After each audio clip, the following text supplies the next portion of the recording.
మన భారతదేశం ప్రపంచానికి అందించిన గొప్ప సంపదల్లో ఆయుర్వేదం కూడా ఒకటి. ఇది కేవలం ఒక వైద్య విధానం మాత్రమే కాదు, మన అందరి జీవన మార్గం. ఆయువు అంటే ప్రాణం, వేదం అంటే జ్ఞానం. అంటే ప్రాణం గురించి, ఆరోగ్యంగా జీవించడం గురించి తెలిపే పరిపూర్ణమైన శాస్త్రమే ఆయుర్వేదం. అసలు ఆయుర్వేదం అంటే ఏంటి? ఆయుర్వేదం ప్రకారం ఈ సృష్టి అంతా పంచభూతాలతో నిర్మితమైంది. అలాగే మన శరీరం కూడా 3 ముఖ్యమైన దోషాల మీద ఆధారపడి ఉంటుంది. వాటిలో మొదటిది వాతం, గాలి మరియు ఆకాశం, పిత్తం, అగ్ని మరియు నీరు, కఫం, భూమి మరియు నీరు. ఈ 3 దోషాలు సమతుల్యంగా ఉన్నప్పుడు మనిషి ఆరోగ్యంగా ఉంటాడు. వీటిలో ఏ ఒక్కటి బ్యాలెన్స్ మిస్ అయినా ఖచ్చితంగా డిసీజెస్ వస్తాయి, అతను వ్యాధుల బారిన పడతాడంట. ఆయుర్వేద వైద్యం దాని యొక్క ప్రత్యేకతల గురించి మనం మాట్లాడుకుంటే, ఆయుర్వేద వైద్యంలో ముఖ్యంగా 3 అంశాలు ఉంటాయి. వాటిలో మొదటిది చాలా ఇంపార్టెంట్ అయింది, మూల కారణాన్ని కనుగొంటది. ఆయుర్వేద వైద్యం కేవలం సిమ్టమ్స్ కి చికిత్స చేయదు. ఏదైతే మనం బయట ఇప్పుడు మెడిసిన్స్ వేసుకుంటే ఆ మెడిసిన్స్ ఏమవుతుంది, ఇప్పుడు హెడ్ వచ్చింది, టాబ్లెట్ వేసుకోగానే తగ్గిపోతా ఉంది, మళ్ళీ రిపీట్ అవుతుంది. అంటే బయట మెడిసిన్స్ ఏవైతున్నాయో ఆ సిమ్టమ్స్ తగ్గిస్తాయి అంతే. కానీ ఆయుర్వేదం ఏం చేస్తుందంటే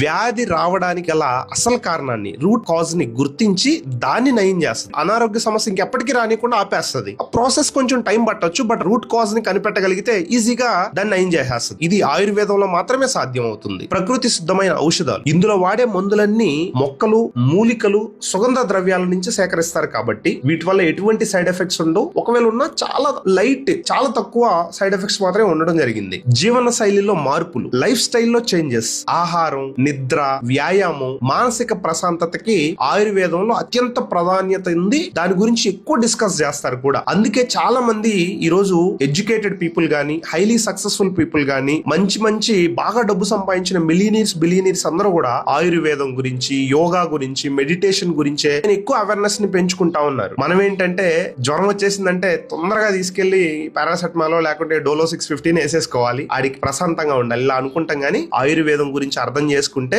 చాలా అంటే చాలా హెల్దీగా మనం అందరం ఉండొచ్చు. ఆయుర్వేదంలోని చికిత్సలు, ఆయుర్వేదంలో శరీర శుద్ధి కోసం పంచకర్మ చికిత్సలు ఎంతో ప్రసిద్ధి చెందాయంట. వాటి పేర్లు కూడా బహుశా మనం ఎప్పుడు వినలేదు. దాంట్లో నేను చెప్తా చూడండి. మొదటిది వమన, రెండోది విరేచన, 3 బస్తి, 4 నశ్య, 5 రక్త మోక్షణ. ఈ ప్రక్రియల ద్వారా శరీరంలోని మలినాలని అంటే టాక్సిక్స్ ని బయటికి పంపి కణాలని పునరుజ్జింపజేస్తాయంట. ఈ ఏదైతే పంచకర్మ చికిత్స ఆయుర్వేదంలో జరుగుతుంది. నేడు ప్రపంచం అంతా భారతదేశ ఆయుర్వేదం వైపు చూస్తుంటే మనం మాత్రం ఎంతసేపు ఆ మెడిసిన్స్, టాబ్లెట్స్ వీటి వెనక పడిపోయినాం. కాబట్టి ఇకైనా భారతీయ ఆయుర్వేదం గురించి, ఆయుర్వేదంలో ఉన్నటువంటి గొప్పతనం గురించి మనందరం తెలుసుకోవాలి. ఆరోగ్యమే మహాభాగ్యం అన్నారు పెద్దలు. మన పూర్వీకులు అందించిన ఆయుర్వేద విజ్ఞానాన్ని మనందరం గౌరవిద్దాం.